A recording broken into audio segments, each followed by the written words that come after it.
Hello, everyone. Welcome to PopWire. Thank you for watching. My name is Roel, and today we are joined by Alexis, who we can currently see on the new Paramount Plus original series, Grease: Rise of the Pink Ladies. Alexis, thank you so much for joining us today. How are you?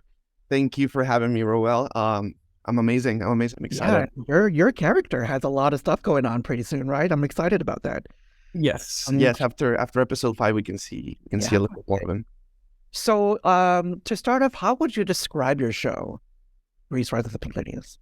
Well, the show is about friendship. Is about talks a lot about racism, discrimination, and touches all these social issues that are still prevailing nowadays, right? And it's amazing how it's a 1954 based show, and a lot of the issues that you see in the show are are still familiar, and still feel like it's happening nowadays. No. How would you describe your character, Pedro? He's a very fun character. I really relate to him since he's he's Mexican, right? First thing out of the bat. And he's suffering. He's going through a lot. It's 1954 also, so he's going through a lot of discrimination and separation and just getting ignored, being ignored by most of society, just by how he looks and where he comes from. So I think that's why he's part of the T-Birds, because the T-Birds were one of the only people who kind of accepted who he was and by his actual self. I mean, he likes cars. He's a fun guy. He's very energetic. Even though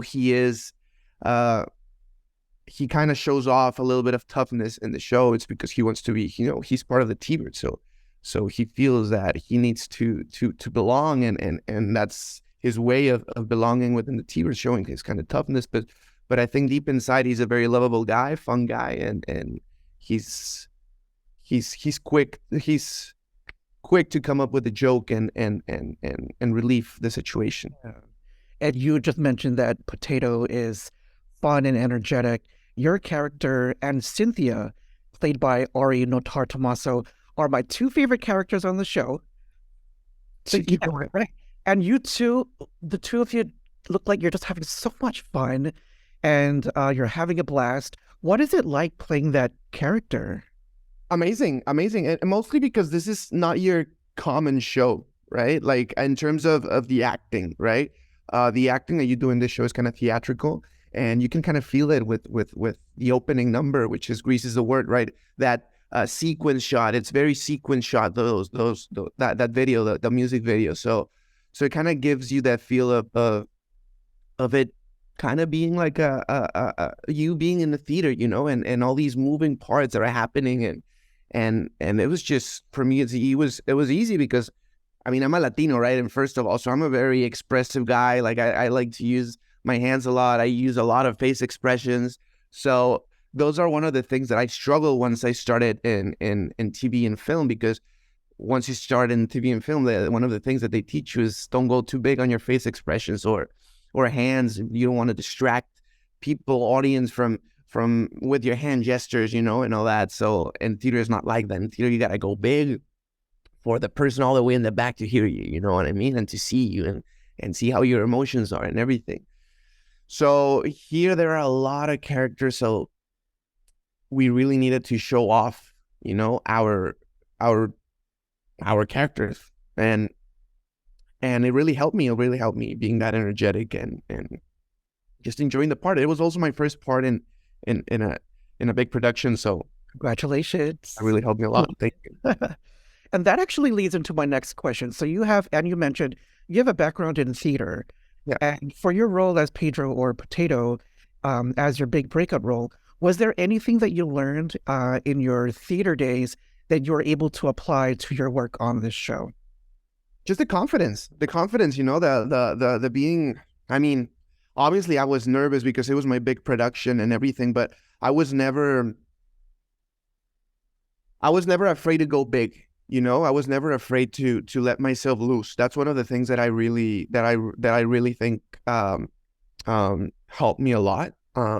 Being able to not be afraid of be silly. That's one of the things in acting, and that's one of the things that a lot of people are afraid of. Of them looking silly because the character is silly or this or whatever reason, right? And it's not about that. It's about playing the character in its truest form, and it doesn't matter how silly you look or anything.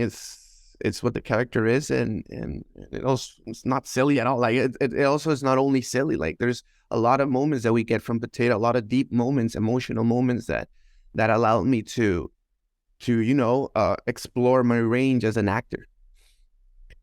And I'm curious, because this is your first big role, is there anything that surprised you about the TV industry or the way things were done on set that, what was the biggest surprise for you? Honestly, everything that I saw, I expected it. Like Yeah. all the cranes, because I've been living in Vancouver for like 6 years now. Mm.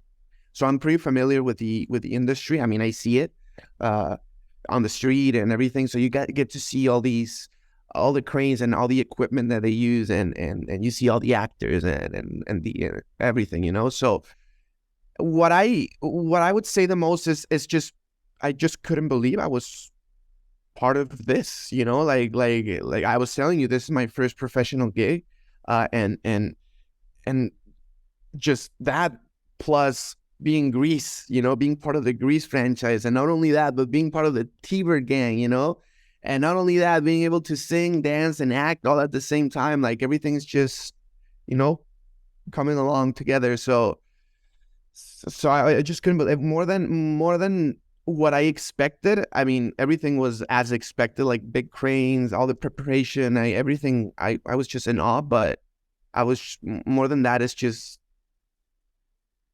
it was unbelievable to be there for sure. I just couldn't believe it. What is also unbelievable about this show is how diverse the cast is. I like that there's a lot of Hispanic and Latino representation on the show. There are even scenes where Spanish is spoken, which is pretty awesome. You were born and raised in Mexico. What's it like to be part of a show that features a lot of cast members who share your background? And how does it feel to be part of that representation? Oh, it feels amazing. Like it's checking all the boxes for me. This show is ticking all the boxes in terms of what I wanted in a show, like what I wanted to do. I came to Vancouver obviously to break through in the acting world and start making a name for myself. And obviously this is what I would like. This is definitely not what I was expecting, but this is definitely what my dream would have looked like, being part of a show that is so inclusive in terms of everything, race, gender, and everything you can think of. So when I read the breakdown, when my agent sent me the audition, I was stoked. I mean, obviously I was a little bit it was I've seen the dancing community here in Vancouver. It's mind blowing, and I know the people I was going against too, and I was a little bit, thrown back because of that, but because I didn't really have like that amount of experience in singing or dancing. Like I do come from theater background, but I never really took like dancing or singing classes because Cabo San Lucas, where I grew up, is such a small place that there weren't really a lot of opportunities for that. So I had to adapt with what I had. And when I felt like I needed to learn more, that's when I came to Vancouver. So when I read the breakdown and I saw that there were a lot of Latinos and all these ethnicities and everything, I was just stoked to be part of. Yeah, mind blown for sure. You are lucky to be on a show where a lot of the cast members are around the same age as you. So I bet you all had a blast like filming and making the show. What was the vibe like for you and your castmates on and off the set? It was amazing. I mean, you can. It was so easy to like, for example, the T-Birds. It was so easy to connect with them because all of them are amazing people off screen. So, and for example, Jonathan has a Puerto Rican background, so it was easy to connect with them. Maximo has a Mexican dad and well, a Mexican background, right? I don't think his dad is Mexican, but his grandpa, I think, is Mexican, but he has a Mexican background there. So there's a lot of connections there, and it was so easy to connect. And I think everything you can see it on screen, which is very good. Your show, Grease, Rise of the Pink Ladies, takes place in 1954. What is something from the 50s that you would like to bring back to present day? The clothes.